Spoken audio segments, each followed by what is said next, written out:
Olha, esse canal aqui aborda muitos assuntos, mas não é um canal sobre socialismo, mas sim sobre empreendedorismo, basicamente. Ele nasceu como um canal sobre empreendedorismo, dinheiro e sucesso. Nós abordamos outros assuntos, evidentemente. Mas não é, portanto, um canal de natureza política, essencialmente política, embora a política sempre esteja direta ou indiretamente associada a todo o comportamento humano. Nós não resumimos o mundo a algo como direita e esquerda, até porque, na maioria das circunstâncias, são conceitos, como nós já ressaltamos em outros vídeos, são conceitos historicamente ultrapassados ou mal compreendidos. Existe um caráter maniqueísta em grande parte do que poderia ser aquilo a que costumamos chamar de debate, e uma incompreensão quanto ao fato de que o mundo pode sair da crise se acabar com a ignorância. Quando nós nos referimos a estatísticas e a levantamentos em âmbito mundial, nosso objetivo não é analisar o fato em seu aspecto político, mas sim sob a ótica dos empreendimentos que podem ser promovidos para mudar realidades perversas. E, efetivamente, há situações absurdas. Por exemplo, segundo o relatório da ONG britânica Oxfam, não sei se assim se pronuncia, apenas 80 pessoas detinham no ano de 2015 a mesma riqueza que metade da população mundial. Ou seja, essas pessoas detinham a riqueza no mesmo volume que estava nas mãos de 3,5 bilhões de pessoas. Mais grave ainda, essa desigualdade vem aumentando, porque em 2013 o total era de 85 bilionários para alcançarem essa exorbitância, sendo que em 2009 era preciso somar a fortuna de 388 bilionários para atingirem o mesmo patamar de riqueza. Nós já sabemos perfeitamente que o termo ONG, que se refere a organizações não governamentais, já provoca de início a ojeriza de certos segmentos. Como tudo na vida, existe ONGs sérias e outras cuja credibilidade pode ter que ser avaliada. E aí chegamos a outro ponto de radicalização que invade o ambiente fortemente polarizado, a predominância do preconceito e da irresponsabilidade. É irresponsabilidade dizer que todas as ONGs não prestam, pois isso seria uma generalização. E as generalizações não primam exatamente pela inteligência, nem obrigatoriamente pelo bom senso. É irresponsabilidade também fazer acusações a ONGs apenas com base em achismos, com o simples propósito de rebater críticas e até dados científicos. O achismo passou a dominar esse debate polarizado no lugar do conhecimento. A irresponsabilidade é resultado disso. Eu ouço de empreendedores bem antenados com a realidade atual que as pessoas hoje não estão interessadas em aprender, mas apenas em resolver seus problemas ou suas dores, como a gente chama, principalmente no empreendedorismo. Nós usamos muito esse termo, suas dores, sem precisar entrar em detalhes ou explicações. Ou seja, elas querem apenas resolver da forma mais rápida, sem precisar aprender coisa alguma. A superficialidade é a tendência da moda, e quando isso invade questões da maior seriedade, se torna um perigo. Vamos falar de forma simples. Nós não podemos achar que o açougueiro pode fazer uma cirurgia só porque ele sabe cortar carne. Pode parecer um raciocínio simplório, mas retrata bem a realidade atual. Termos como esquerda, na visão radicalizada da direita, transformam-se em meros chavões. Saem da boca dessas pessoas expressões como socialismo, sem que nunca tenham lido nada da literatura nem refletido sobre o tema com seriedade. Eu posso me opor ao socialismo se essa oposição resultar de seriedade na análise do tema, mas não da ignorância histórica nem da completa inobservância da realidade do mundo. Quer um exemplo que ilustra muito bem isso?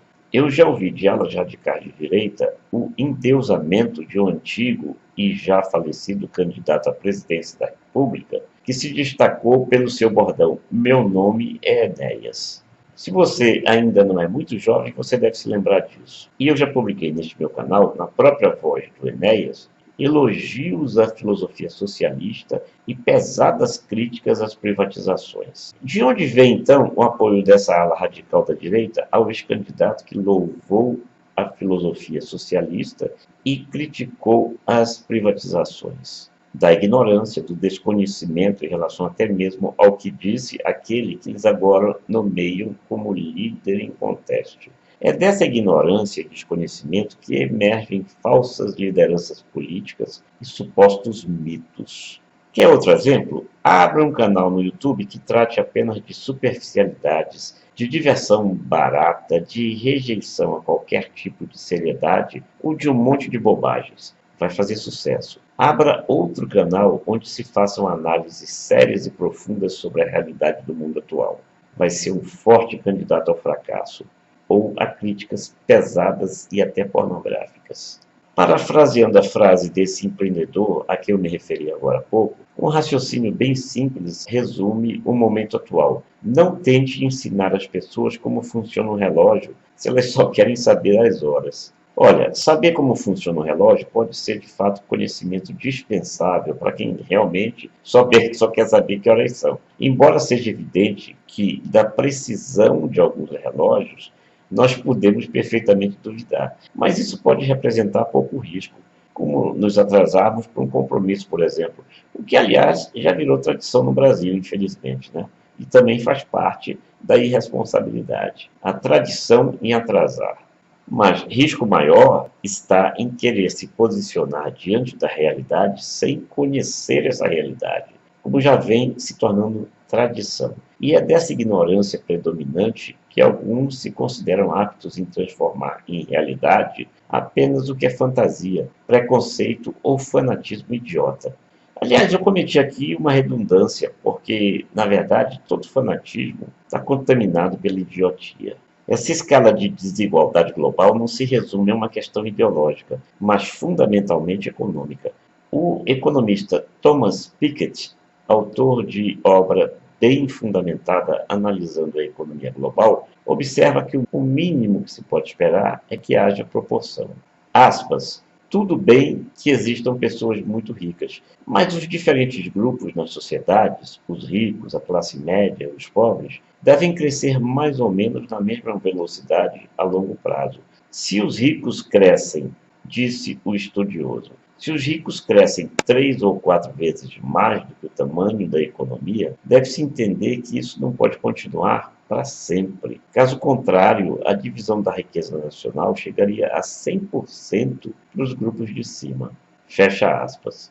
Piketty considera que, entre outras consequências desastrosas, isso seria uma ameaça às instituições democráticas, porque o poder do dinheiro privado na política pode tornar-se excessivo quando se tem uma concentração extrema de renda. Parece que isso já acontece, né? Conclusão óbvia disso tudo: novas formas de enriquecimento devem ser incentivadas mediante, obviamente, o trabalho honesto e que esteja ao alcance de amplas parcelas da população. Então, vamos pular para outro ângulo da questão, mas que tem a ver com tudo que a gente já explicou. O trabalho formal está relativamente estagnado em várias regiões. A oferta de emprego não atende à demanda. Os jovens saem das universidades sem muita perspectiva de emprego, às vezes sem nenhuma perspectiva. O mercado formal, no modelo tradicional, está preso a limitações. Quando a economia sofre abalos, os postos de trabalho diminuem, algumas pessoas são demitidas, novos empregos deixam de ser criados e o caos assusta. E agora, na verdade, é que vem um novo ângulo. No trabalho pela internet, esse impacto é menor devido à extensão do público. Se as pessoas individuais diminuem, o volume de potenciais compradores é tão gigantesco que o efeito perverso da crise fica diluído. Pode haver setorialmente um menor número de pessoas comprando, mas o público abrangido, que está interessado em produtos, extrapola o limite da sua região de atuação, estendendo-se até mesmo a outros países. É um dos efeitos da chamada globalização. Apesar de todo esse quadro, ainda existe uma considerável dose de equívoco por parte das pessoas quanto ao conceito de riqueza, especialmente quanto à riqueza produzida a partir do trabalho pela internet, ainda incompreendido e às vezes nem mesmo encarado como trabalho sério. Vamos de novo a um exemplo. Eu gosto de dar exemplo para não haver mal entendido. Se alguém entra numa livraria no modelo tradicional, essa rotina de compra e de venda é encarada com naturalidade. No caso da internet, técnicas de marketing para vendas também são utilizadas. Há exemplo do que acontece nas lojas físicas, mas sempre se interpreta que o afiliado, por exemplo, está tentando empurrar um produto para venda pelo simples fato de apresentar um produto ou inserir um banner no artigo. Por que nas lojas físicas as pessoas estão vendendo e na internet estão tentando empurrar? Este é um óbvio preconceito contra o trabalho na internet, infelizmente visto ainda como um comércio diferente por certos segmentos menos esclarecidos da população. É lógico que produtos e serviços são vendidos pela internet. E que mal tem isso? É uma forma como qualquer outra de comércio, mas que exige, evidentemente, veículos específicos, linguagem própria e técnicas de venda adaptadas ao veículo, no caso, a própria internet. Em razão disso, é necessário utilizar sempre estratégias mais criativas de venda que se direcionem especialmente às necessidades dessas pessoas que são potenciais consumidoras, mas que se veem prisioneiras desses raciocínios, desses preconceitos, muitas vezes. Preconceitos que resultam fundamentalmente da ignorância, como em todos os casos. As pessoas, na verdade, adoram comprar, mas não gostam da palavra venda. E você, pela internet, não vende apenas produtos, mas também serviços e até mesmo ideias. Isso mesmo, ideias. Cresce no mundo o número de experts que escrevem e-books, que fazem palestras, que ministram cursos, que dão consultoria, numa infinidade de recursos à disposição do produtor. Existe aí ainda um dado extremamente positivo. Embora em muitos segmentos lojas e empresas estejam sendo fechadas e os empregados demitidos, na internet tem havido uma expansão significativa da atividade econômica por vários motivos. Entre esses motivos, o que mais se destaca é o fato de o público com acesso ao computador e similares estar se ampliando de forma constante e expressiva. E o Brasil ocupa um lugar de destaque nesse ranking. Já em 2015, o Brasil tinha como previsão alcançar o posto de quarta maior população ligada à rede, superando o Japão. Caso sejam somados os computadores pessoais de mesa, os notebooks, os tablets e os smartphones, a previsão é de que 126 milhões de pessoas estejam acessando a rede. Aliás, mais do que isso. No final de 2014, esse número já ultrapassava os 107 milhões de pessoas. No mundo todo, são 3 bilhões de pessoas conectadas à internet. E esses números apenas avançam, apenas crescem cada vez mais. Por isso que acho que até alguns deles já tenham sido ultrapassados. E bastante ultrapassados. Outro diferencial é que, enquanto nas empresas formais os empregados precisam arduamente negociar reajustes salariais, que na maior parte das vezes nem cobrem a inflação, o aumento de ganhos na internet depende fundamentalmente de estudo, especialização, empenho e dedicação.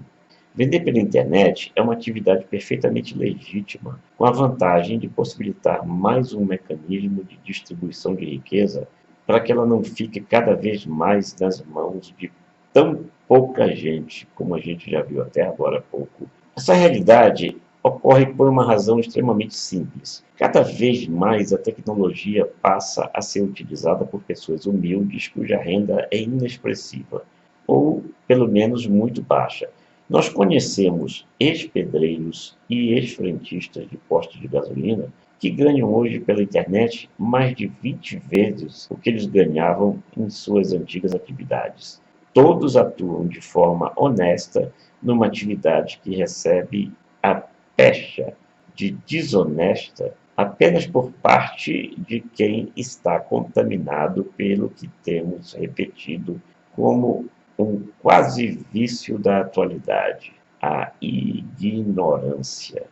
Portanto, não caia em generalizações. Você é suficientemente inteligente para não aderir à ignorância.